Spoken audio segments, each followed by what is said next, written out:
Hoy en Conciencia hablaremos del arte en la enseñanza de las ciencias y la formación humana. El arte y la estética pueden enriquecer la enseñanza de las ciencias al hacer que conceptos complejos sean más comprensibles y significativos. A través de recursos como ilustraciones, modelos, música o teatro, los estudiantes desarrollan no solo conocimiento científico, sino también la creatividad, la observación y el pensamiento crítico. La integración de ambas áreas favorece la formación más integral de las personas. El arte y la estética son esenciales en la educación. Fomentan el pensamiento crítico y la sensibilidad. Se promueve el desarrollo integral de la persona, fortaleciendo su conexión con la cultura y su propia identidad. El propósito final de la educación es formar seres humanos completos. Y este enfoque va más allá de memorizar datos y fórmulas. Y para conocer más sobre este tema, nos acompaña María Eugenia Venegas Renault, docente y exdecana de la Facultad de Educación de la Universidad de Costa Rica, exdiputada, exembajadora de Costa Rica en México y miembro del Consejo Nacional de Acreditación.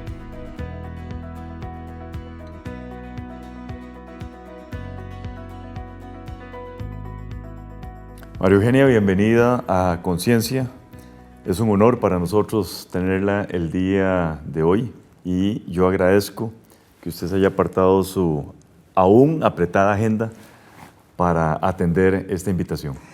Bueno, no es tan apretada ya, Gustavo. Realmente el placer es para mí. Es un honor tener esta oportunidad de conversar con un distinguido científico de este país.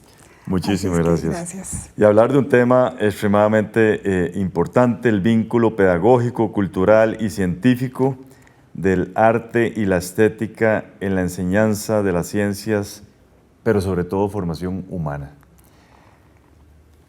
Hay evidencia, María Eugenia, y desde luego muchísima preocupación por diversos sectores, por las condiciones del desarrollo cognitivo que tiene nuestra niñez y las personas jóvenes. Esto se interpreta como retrocesos en áreas consideradas fundamentales para la convivencia social y desde luego también la comprensión del mundo, y me refiero particularmente a estos problemas en lectura y matemática.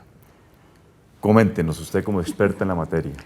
Bueno, yo creo que para todos los costarricenses que nos puedan estar escuchando y para los que están también lejos, no es raro tocar este tema de las dificultades que tienen los niños y los jóvenes en diferentes edades en campos como la comprensión lectora, la escritura y el desarrollo de habilidades matemáticas.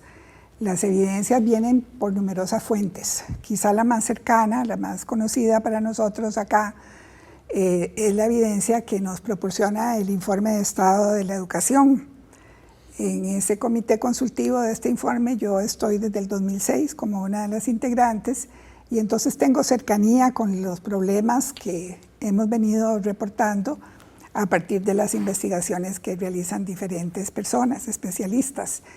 Y lo cierto es que ya desde el 2009 se comenzó a señalar una serie de dificultades que tenían los estudiantes en sus rendimientos en las pruebas, donde se miraban dificultades para interpretar o para sacar una idea principal, y si hablamos de razonamiento matemático, demasiado elemental.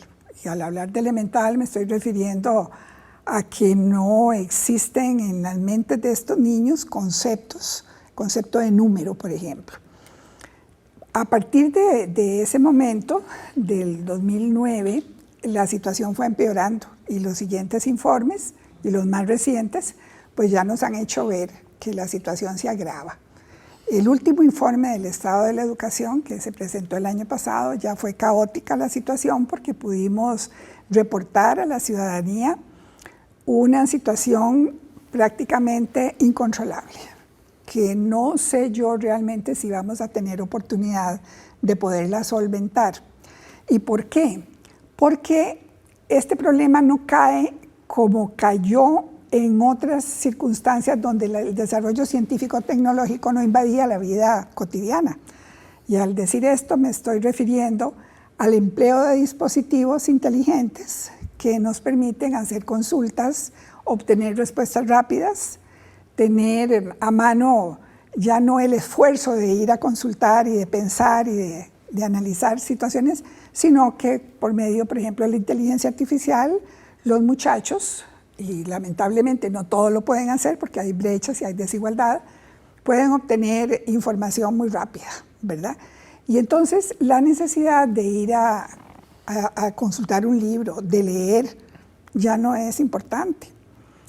Justamente en estos días le estaba haciendo una consulta a uno de mis nietos de 12 años y le pregunté alguna cosa y me dice un momentito, sacó el teléfono y me dice, Siri, oye Siri, ¿podrías decirme tal y tal cosa? ¿Verdad? Y ahí es donde uno choca, como educadora, choca con esa realidad que nos está diciendo, no, es que el problema es mucho más agudo. Tenemos una situación generalizada de que no hay comprensión lectora, pero ahora el problema es todavía mayor, porque si nosotros pensamos en las letras, estamos viendo solamente una parte del problema. Es que toda producción textual, sea una imagen, sea un gráfico, sea una obra, son textos, se leen. Y leerlo significa estar con ellos, entender, comprender, preguntarnos sobre eso. Entonces, si las personas tienen dificultades para comprender el lenguaje, sea escrito, simbólico, sencillamente las personas se van volviendo consumidoras pasivas de la tecnología y van cerrando toda la actividad neuronal, la actividad cognitiva y otras actividades propias de la biología humana, porque también la gente se hace más sedentaria, la gente busca más aislamiento para poder estar conectados a todos estos dispositivos y el problema se nos hace grande. Si a esto deberíamos sumarle también toda la población que en los 80 y los 90 no terminaron la educación secundaria, correcto, que fueron más del 60%. Entonces, cuando nosotros vemos que la gente que está entre los 14 y los 64 años tiene dificultades o tiene un analfabetismo funcional, podemos encontrar explicaciones en esa falta de desarrollo cognitivo que tuvieron al abandonar las aulas y que se agrava con el empleo indiscriminado de la tecnología. Qué triste panorama. Permítame hacer una primera pausa.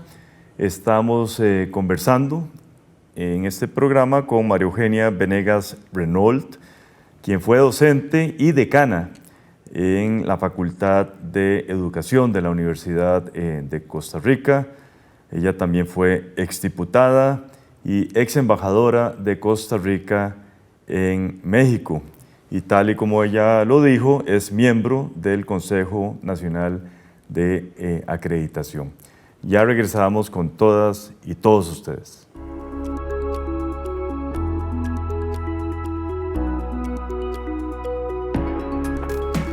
La inteligencia artificial ya es capaz de componer música, generar ilustraciones, escribir poemas o desarrollar ideas visuales para campañas publicitarias.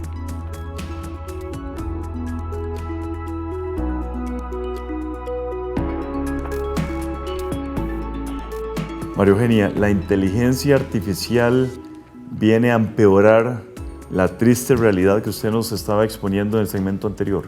Yo creo que sí, y lo digo casi que convencida, no solamente por lo que he leído y por lo que he escuchado de gentes especialistas en el campo educativo, en el campo de la teoría cuántica también, porque hay muchos pensadores y muchos teóricos que ya van haciendo inferencias sobre las implicaciones que esto tiene.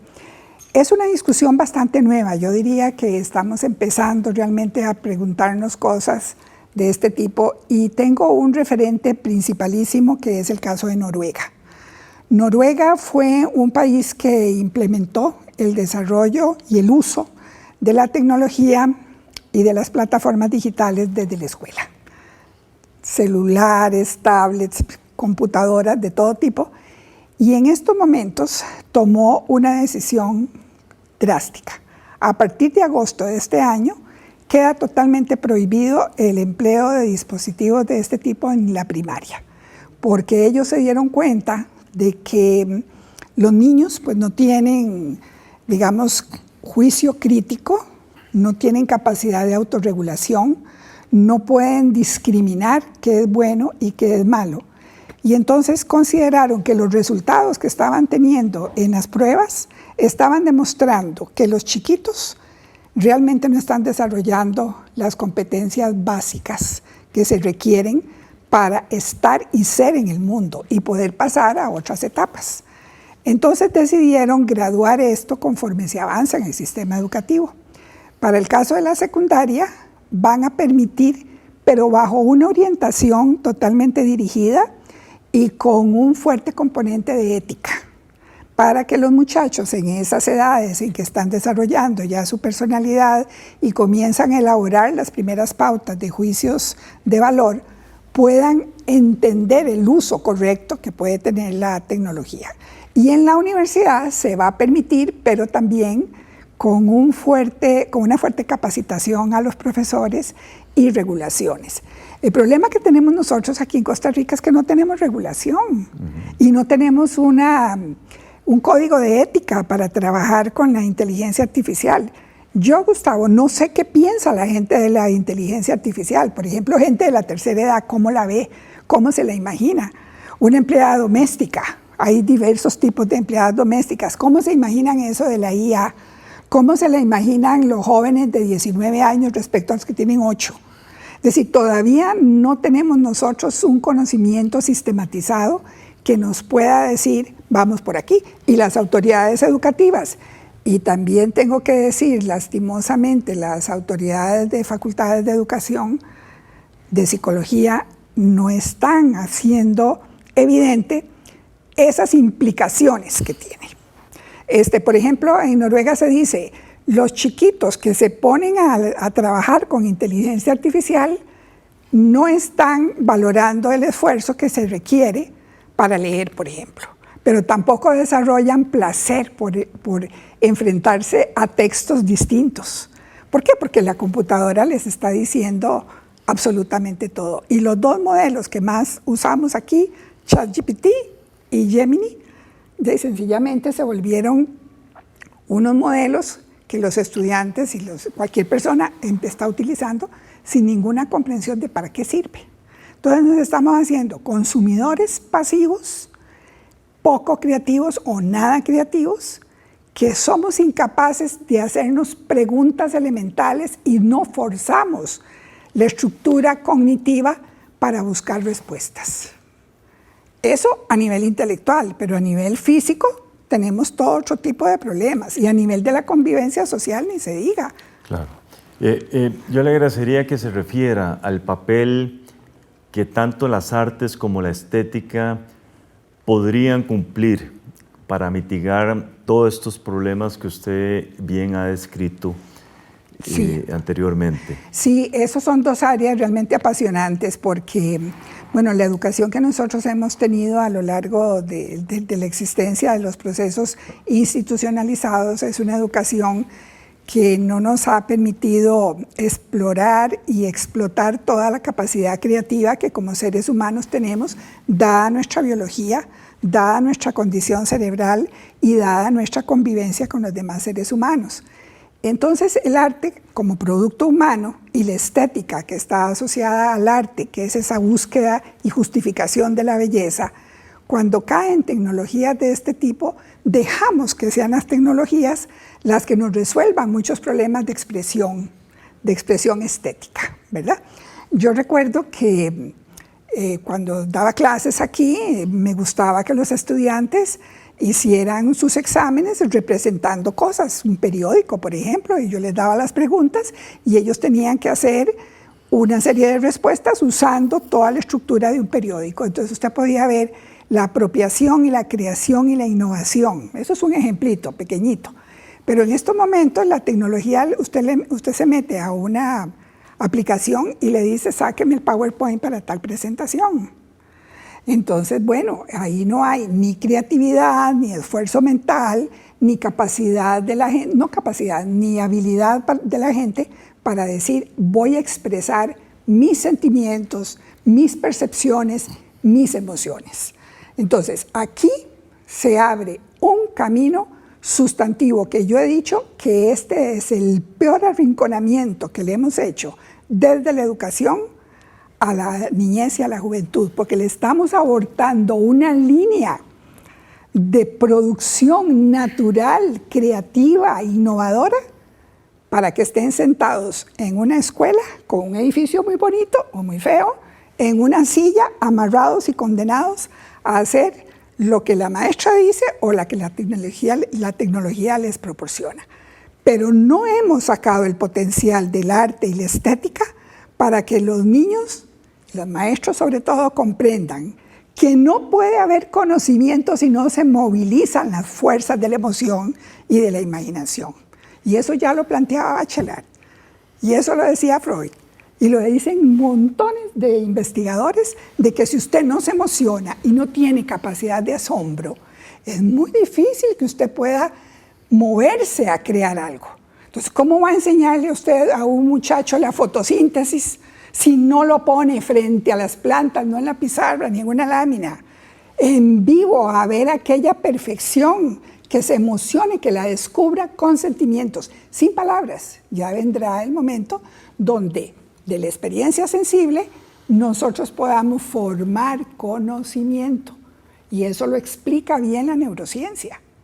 Los elementos en la naturaleza tienen 3 tipos de representación: enactiva, icónica y simbólica. La enactiva, usted no puede aprender a andar en bicicleta si no es manejando una bicicleta. Usted puede aprender qué es una flor dibujando una flor. Y la simbólica es totalmente con lenguaje. Usted no puede hablar de inteligencia mostrando la inteligencia. Tiene que usar símbolos. De ahí la importancia del arte como expresión humana para activar el desarrollo cognitivo. Muy clara explicación. Hacemos una segunda pausa. Conversamos con María Eugenia Venegas Renault sobre el vínculo pedagógico, cultural y científico del arte y la estética en la enseñanza de las ciencias, pero sobre todo en la formación humana. Ya regresamos.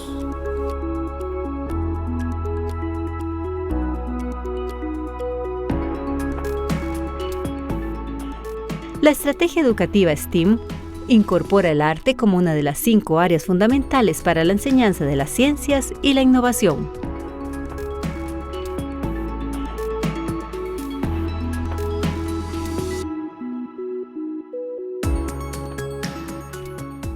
María Eugenia, por ahí me encontré una frase suya que me gustó mucho y la voy a leer textualmente. Dice: es necesario más que nunca recuperar la humanización, que es el verdadero fin de la educación formal y no formal. Usted me comentó que esto fue parte de su tesis de doctorado. Coméntenos qué nos quiso decir con esa frase. Sí, digamos, tiene una riqueza para mí semántica y filosófica muy grande, ¿verdad? Y al decir filosófica me estoy refiriendo a todos los campos que puede abarcar la filosofía. Fíjese que han habido muchísimas descripciones de lo que es la educación. Yo en mi tesis doctoral, que duré 7 años buscando una palabra en Europa, la palabra formación, me llevó lógicamente a encontrar que educación y formación son 2 palabras que son correlatos, es decir, corren aparejadas.